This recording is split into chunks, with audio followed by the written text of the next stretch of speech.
সবাইকে আমার শুভেচ্ছা ও সালাম।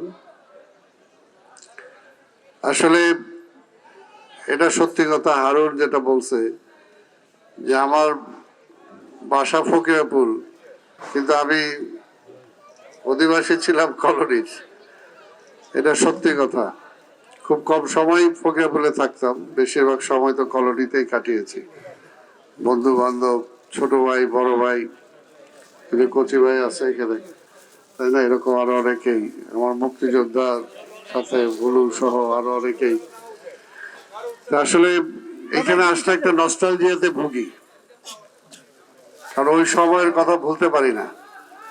জীবনের সবচেয়ে মূল্যবান সময়টা কাটিয়েছি সে সময়, এবং এখনো সেই সময়টা মনে করি। আমার জীবনে যদি ওইটা ফিরে যেতে পারতাম তাহলে সবচেয়ে ভালো লাগতো, কিন্তু সেটা তো সম্ভব না।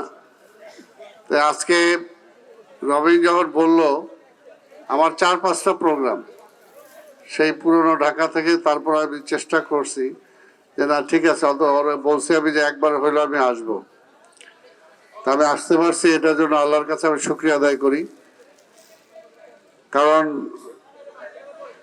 আপনাদের সবার সাথে দেখার পাশাপাশি আমার স্বার্থটাও আছে। স্বার্থটা হলো এই যে আমি এখন ঢাকা সিটি কর্পোরেশনের প্রশাসক। এটা মাননীয় প্রধানমন্ত্রী আমাকে দিয়েছেন, এবং এটা দিয়েছেন আগামী মেয়র নির্বাচনটা করার জন্য। তো কথাটা আপনাদের কাছে পরিষ্কার, অর্থাৎ আগামীতে আমাকে উনি বলেই দিচ্ছেন যে আমার দায়িত্ব আমি দিলাম, এখন জনগণের ভোটে আপনি মেয়র নির্বাচিত হয়ে আসেন।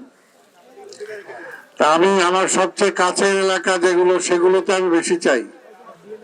তার মধ্যে তো আমার কলোনির এরিয়া, আপনি মনে করি এটা আমার নিজস্ব এরিয়া, এবং এটা রবিনও বলছে, সবাই বলবে যে আসলে। আর লোকালি আমি কখনো রাজনীতিটাকে প্রাধান্য দেই নাই। কে কি কোন দল করে সেটা বড় প্রশ্ন না, আমরা সবাই এলাকার অধিবাসী, এবং সেইভাবে ছোট ভাই, বড় ভাই, ফ্রেন্ড, সবাই একসাথে আমরা বসবাস করার চেষ্টা করেছি। তাই আগামীতে যখন নির্বাচনটা করব, ইনশাল্লাহ আশা করি, তা আমি তো মতিঝিলবাসী সবাইকে পাবো, সবাইকে নাকি দলমত নির্বিশেষে পাবো সবাইকে। কেউ আমাকে ফাঁকি দিবে সেটাই মনে করি না, আমিও কারো ফাঁকি দিইনি।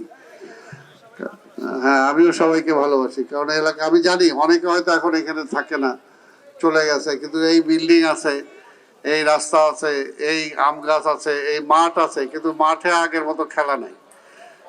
প্রগতি সংঘকে বলবো, আগে যে সমস্ত খেলাধুলা ছিল এগুলো ফিরে আনতে হবে। একটু তরুণদেরকে, যুবকদেরকে এই মাদক থেকে মুক্ত করার জন্য একটু খেলার মাঠে আবার নিয়ে যেতে হবে। খেলার মাঠে নিয়ে যান আপনারা দয়া করে।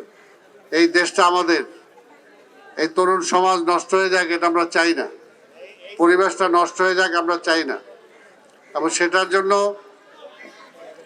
আমি মনে করি যে সামাজিক যে সংগঠন, প্রগতি সংঘ, আরো যারা এখানে যারা আছে, সাবুর নামে যেটা প্রতিষ্ঠা করা হয়েছে,